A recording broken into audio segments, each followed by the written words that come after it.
In my last video that I literally just finished recording like 5 minutes ago, I mentioned that on May 28th, 2026, it was announced that Team Heretics' former support player Stend was set to join Shifters for the remainder of 2026, so he will be starting on the roster for summer 2026.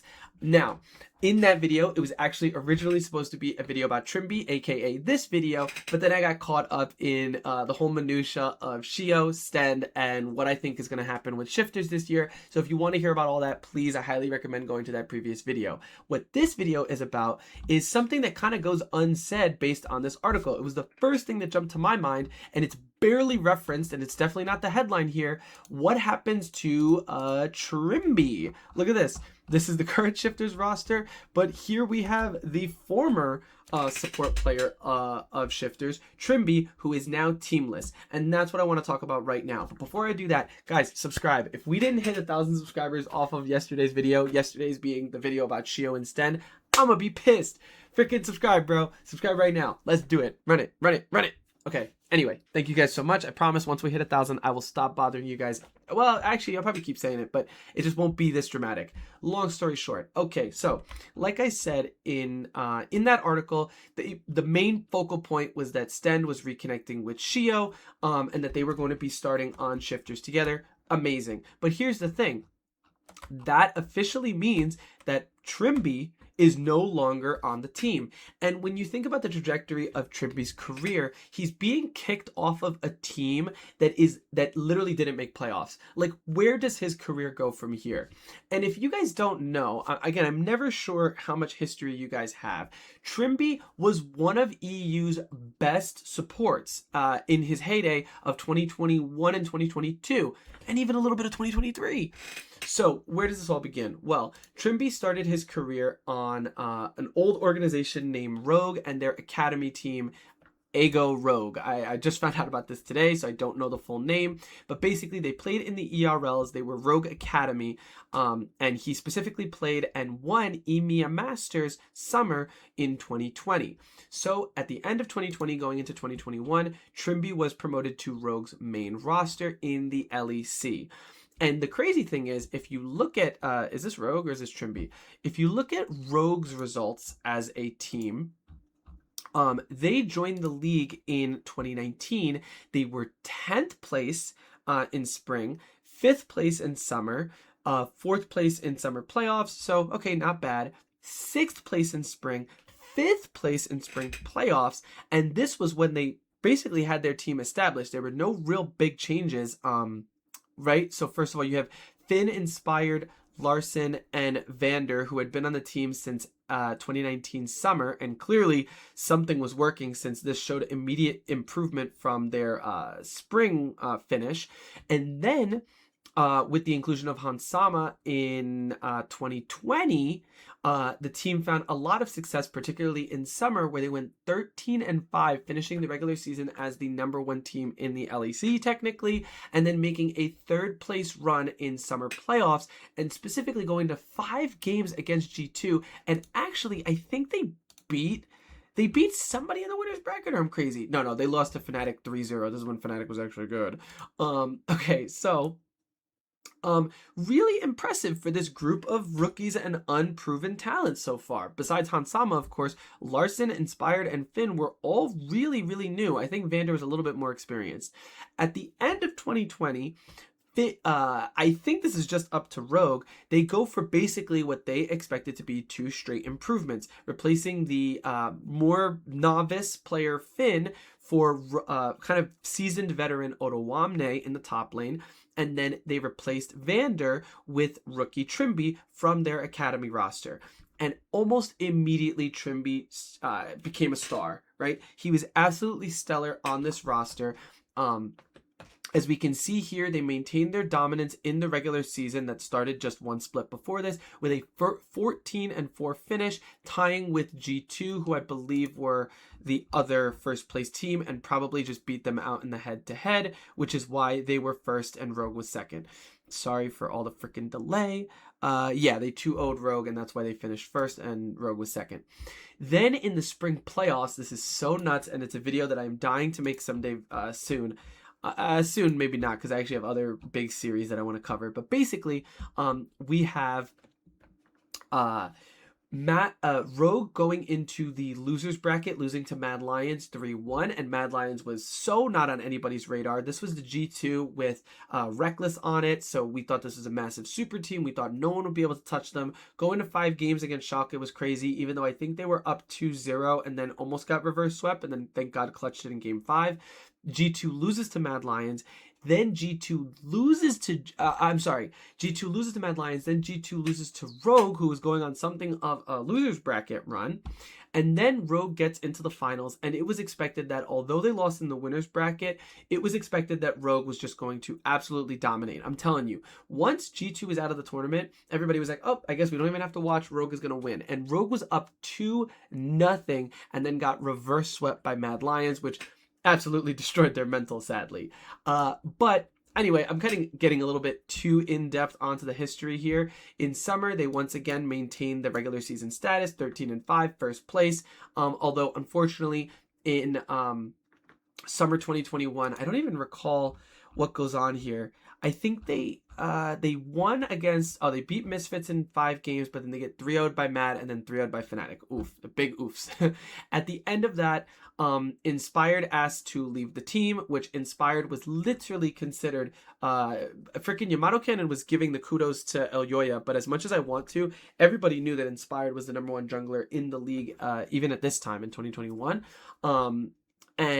Yet Hansama and Inspired and Hansama expressed interest in wanting to leave the organization, and so it seemed like Rogue was getting 2 immediate downgrades. Yes, they were getting an LCK player in Malrang, but Malrang was just the substitute for Damwon Kia. Granted, he was playing under the freaking GOAT Canyon, so he obviously was in a great infrastructure and had the greatest of all time jungler to freaking learn from, or at least the best player in the world at the time.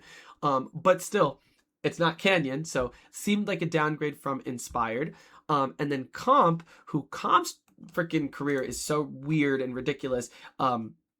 He had a run on Team Vitality just before joining Rogue. He played on Rogue for... No, this is the 2022 season, sorry. He played on Vitality, did not do very well. You could see he was a substitute for the second half of 2021. And in his first half, I think there was this is the 10th place run of Vitality, right? Yeah, look at this. Sorry. 10th, 9th, 10th.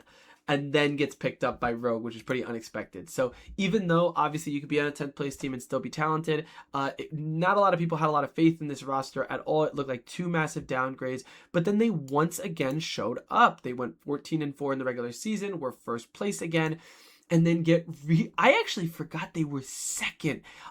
This was at playoffs where G2, now I'm just doing a fucking Rogue video, honestly, but this is about Trymbi, I swear, just bear with me. Basically, they then go on, Rogue was definitively in first place. G2 seemed to have taken a step down because 1, they lost to Fnatic. Fnatic gets reverse swept by Rogue, which was nuts at the time. And then G2 was in a transitional period. They had Broken Blade for the first time. They had Jankos and Catch, but they had Flacket and Targamas in the bot lane. So it was not expected that G2 was going to immediately win. It seemed like a roster that was going to scale for not even just 1 year, but maybe multiple years before they won a championship. But then they 3-0 Rogue in the finals. Really insane. Then we go into the summer split, and what's it called?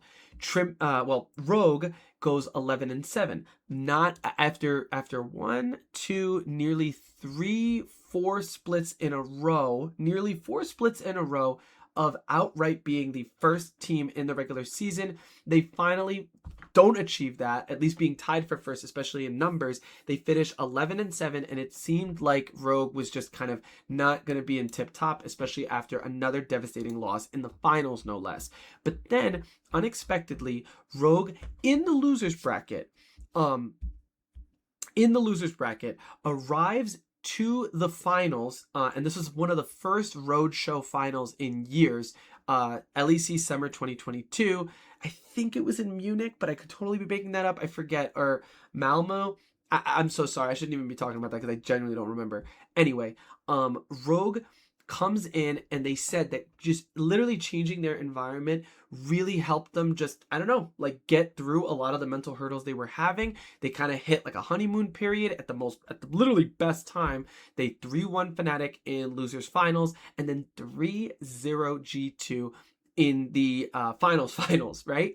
They even go to Worlds 2022, and although this was a different kind of situation, right? It was a group stage as opposed to the Swiss stage, which I think is way easier, the group stage, because of the seeding, which I think they should go back to. But Rogue, wow, I actually forget they finished 4-2. So it actually wasn't that scuffed. No, this was well deserved. They go 4-2 in their group, and they qualify for the knockout stage. And although they get 3-0'd by JDG, it was still cool to see that this was the last time that the #1 seed from EU would qualify for the knockout stage since and then 2023 we missed it, 2024 we missed it, and then now we just got it back in 2025, right? So pretty cool that Rogue was able to accomplish that. Okay, 2023, not really an exciting year. We have an awkward situation where Koi comes in to join Rogue, which I think is literally the team that ends up becoming MDK and then Movistar Koi. I got a lot of heat because when I covered this originally on my main channel, I blamed Koi when apparently behind the scenes it turns out that it was actually Rogue management that was making the shitty decisions that I felt I was blaming Koi for, because it just seemed like on paper this new org comes in and takes over majority stake. That's why their name is on the freaking thing. And now all these shitty decisions are coming out, but it turns out it wasn't really up to Koi, right? Main problem that I had, they let go of Otawamne, even though Otawamne did not express that he wanted to leave the team. He just won a championship and did well at Worlds. He wanted to stay. They instead kick him to pick up Shigenda. The team immediately takes a dip. Yes, they finished third in the playoffs, but then really suffer in spring. And after spring, they kick Trymbi and they replace him with Advien in a straight trade. It doesn't even make any sense, because Trymbi was still on his rookie contract despite being in the league for now 2.5 going on 3 years. And he was an LEC champion. Fnatic got him for his rookie salary. It was just a straight up trade. It's ridiculous. He goes on Fnatic, and this is the Fnatic that was didn't qualify for playoffs in winter, and 8 out of 10 playoffs. So it was devastating. And then in spring, barely qualified for playoffs, and then lost both of their immediate like best of 3 matches in like the kind of group stage of LEC Spring 2023. I'm so sorry. They lose both those series. So they end up in 8th place. They do a huge rebuild where they kick Reckless and Advien. Poor Advien was only 1 split on Fnatic, and they get Noah from Korea, and then they pick up Trymbi in an absolute miracle, and immediately this team starts to fly. I know I talked a lot about the results, but I want to take a step back to just explain why these results are so impressive. Again, first of all, EMEA Masters win. And when you look at all these names, right, it was not, I doubt it was off the back of Shigenda and Zanzara, and 2 guys that I don't even think ever made it to the LEC. It seems like Trymbi was probably the key part of this roster, especially since he was the one part that Rogue decided to promote, even kicking off a guy like Vander, who was very good in 2020. Okay, then he was known as a shot caller throughout his time on Rogue. Trymbi individually was a fantastic support, and one of the, I mean, especially at the time, even Mickey and Hylissang at their peak were not good at the ranged supports, but Trymbi was a ranged support specialist who might have lacked a little bit in terms of the peak of Mickey and Hylissang, right? He wasn't as phenomenal at the ranged support picks, at the engaged support picks, but he was still good on those picks. But really, obviously, you're picking Trymbi because you want the Jannas, the Namis, the Sorakas, etc. Especially his Soraka. Everybody's talking about Lebrov Soraka. Trymbi Soraka was dirty back in the day. Okay. The biggest thing where his shot calling really stands out is when he joins Fnatic. That's why I've been advocating in previous videos as to why Fnatic should freaking know to pick him up again. If Razork, you want to know why? Another reason why I'm so goddamn critical of this guy, because Razork should be screaming, pick up Trymbi, pick up Trymbi, pick up Trymbi, because this is the one and only time that Fnatic started to fucking function, was because, and it's been said behind the scenes so many times in interviews, basically, this team started to function because now Trymbi was shot calling, right? We don't have Humanoid shot calling. We don't have Razork shot calling. We have Trymbi dictating the map so that Razork and Humanoid can just concentrate on their own games, which especially for Razork is all this poor motherfucker wants to do. So Trymbi is phenomenal as a shot caller. Immediately gets this team to second in the regular season with a 7-2 finish, third in the playoffs, and then in season finals, second. Ridiculous. That is ridiculous. They go to Worlds, and I remember Yamato Cannon and my own eyes too saying that it was literally Noah was the weakest part of Fnatic at Worlds 2023. Literally all the domestic talent were doing at least decent, or at least better than Noah, right? And yet, when it comes to the end of 2023, again, I have flamed Fnatic for this so many times in my previous videos. It was mentioned that they needed to go in one of two directions, either an all EU bot lane, right, to connect both the AD carry and the support both speaking English, or an all Korean bot lane with Noah having a Korean player as his support. They tried to get Carzzy to A, rejoin with Humanoid on this roster, and B, sync up with Trymbi, which I think would have just been insane to at least witness. Like, God, so many alternate universes that could have been so sick. That alternate universe, again, look at how happy Humanoid is now on Vitality, rejoining with Carzzy. Now, I will say Fnatic comes with a lot of baggage, so maybe it wouldn't be as clean if it was on Fnatic in 2024, but nonetheless, it still would have probably helped the morale, especially with Nightshare, actually. Especially with Nightshare. I think that actually could have been a really promising time. Secondly, Trymbi was the more valuable part of that duo. Like, yes, Noah is actually very, very good, but Trymbi is what made this roster function. Just an AD carry cannot do it alone, and it's certainly not lift up a team that was collapsing in winter and spring. Trymbi is why this team started to fucking function, right? What's it called? The problem was, when they offered Trymbi, when they offered Carzzy a contract, I will admit Fnatic was probably low on money because Humanoid and Razork both had explosively large, like egregiously large contracts. Humanoid was one of the top 5 players in EU being paid at the time, and Razork is just right up there behind him. I don't believe he's far off in terms of salary, or was, or whatnot. Basically, they had to offer Carzzy, in Carzzy's own words, I know exactly when he said this in an interview, it was in the Sackdown in his episode with Dom and Yamato Cannon. He said he was offered not $1 more than his rookie contract with Mad Lions when he was signed in, I believe, 2020, if not 2019. I think it was 2020. That is absurd. That is absurd that an LEC champion was being offered by Fnatic, who had no reason, especially after such a disgusting 2023, to think that they had the leverage to not pay Carzzy more of what he was worth, right? So, because they couldn't get their primary choice of AD carry to connect with Trymbi, they let Trymbi go. Also, I believe Trymbi would have been in a really strong negotiating position because Trymbi was officially a free agent at the end of 2023 as well. So if Fnatic wanted to sign him, it would also be complicated because, again, he had all this leverage and they would have to completely negotiate a brand new contract with him too.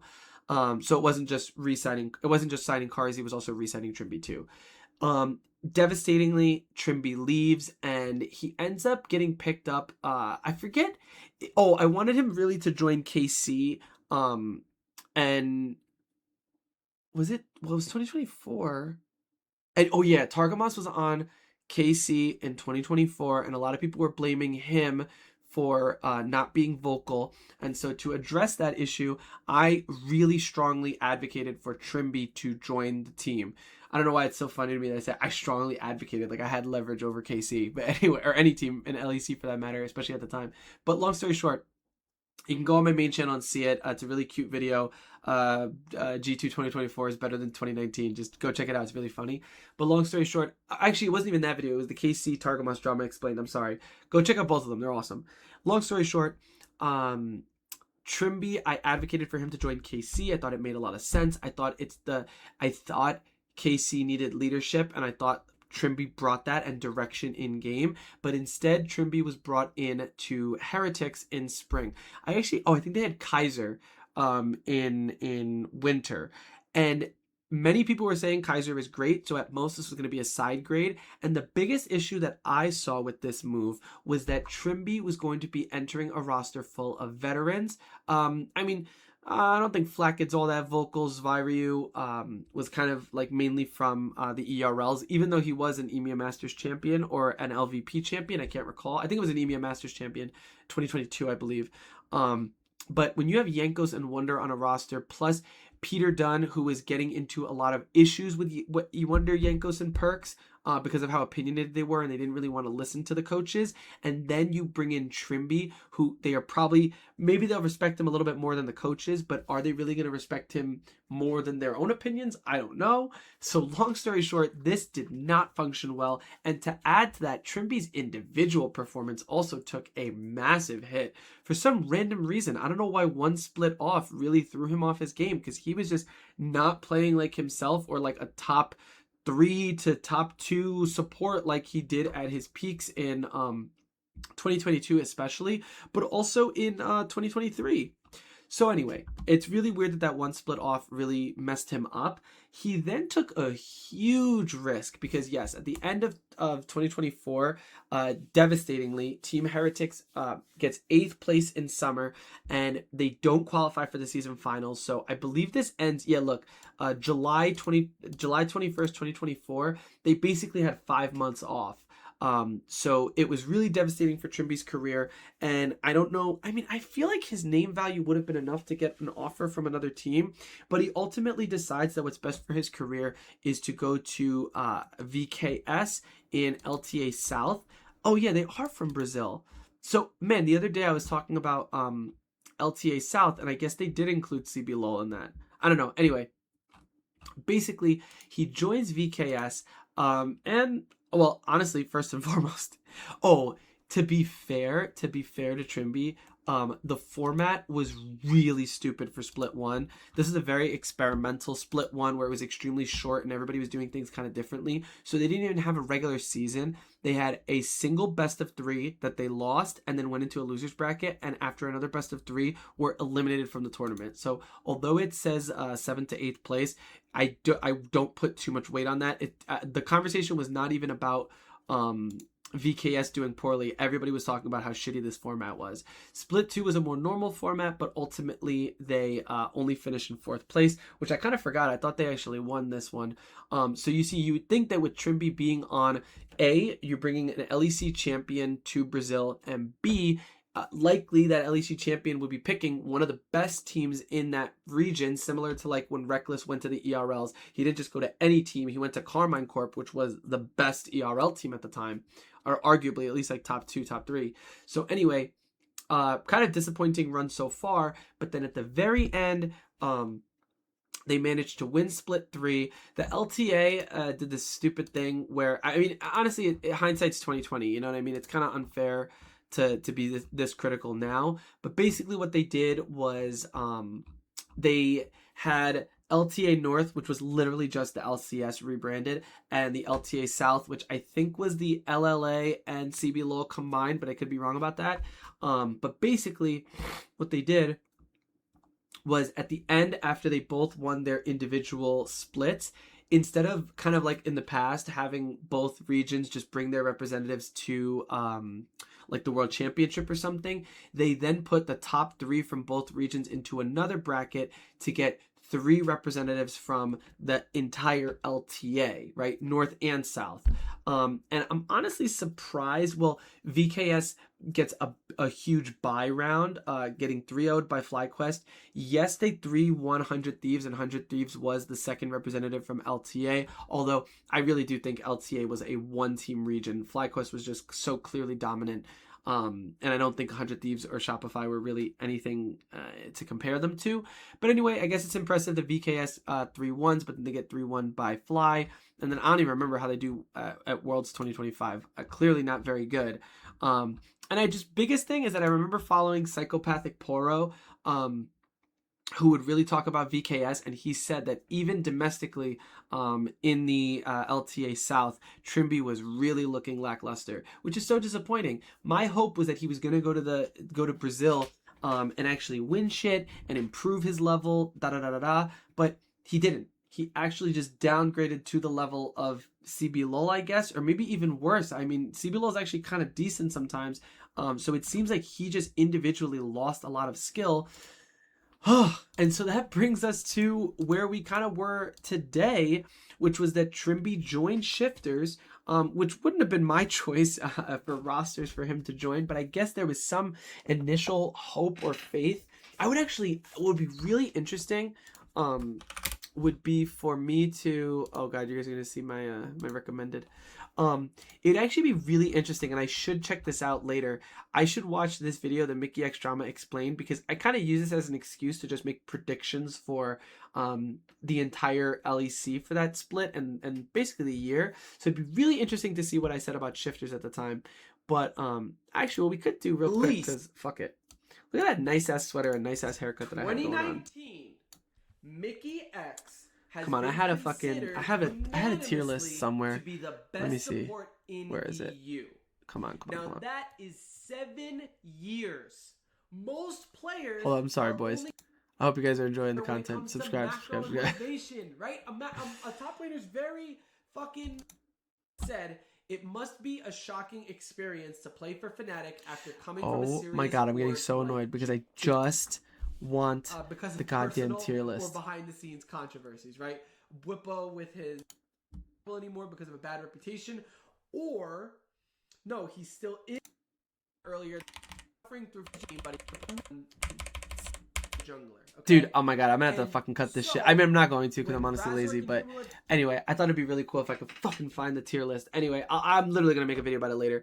Long story short, I'm very curious as to what I thought at the beginning of the year, but I'm sure I was hopeful that Trymbi was going to do well. And the thing that really sucks is that this was his meta. We have been stuck in an enchanter meta for all of 2026 so far. So this should have been where Trymbi shits on everybody and shows what he is capable of. You have support players like Alvaro who are absolutely struggling because this is not his meta. You would think that Trymbi would shine and become like at least the 3rd best or 4th best support in the league, but he's so bad that he kind of became the scapegoat of Shifters, which I'm inclined to believe because he didn't do well in lane with Paddock, and he didn't synergize with Bukata, and he didn't make plays on the map and lead the team to any success. In fact, the team, despite having some decent parts in Rooster and Nuke especially, the team still fell apart.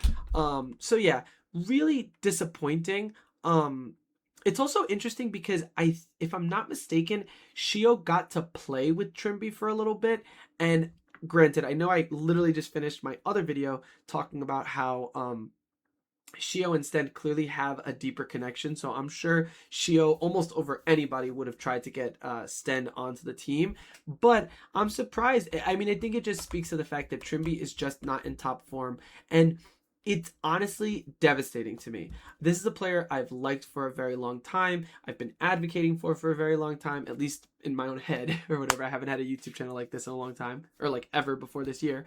But long story short, I really am sad to see A, his skill decrease so much, and B, his career legitimately potentially being over. I'm going to make a clickbaity ass title thumbnail here talking about how Trymbi is retired, but he basically is. I think he's literally probably going to go to the ERLs, and unless he wins EMEA Masters, he might get a chance to come back to the LEC one more time. But honestly, I just don't even have the faith that he will win EMEA Masters or you know, win an ERL at this point, because clearly if you couldn't do it in CBLOL, why do we think you're going to be able to do it in the ERLs or anywhere else he might go?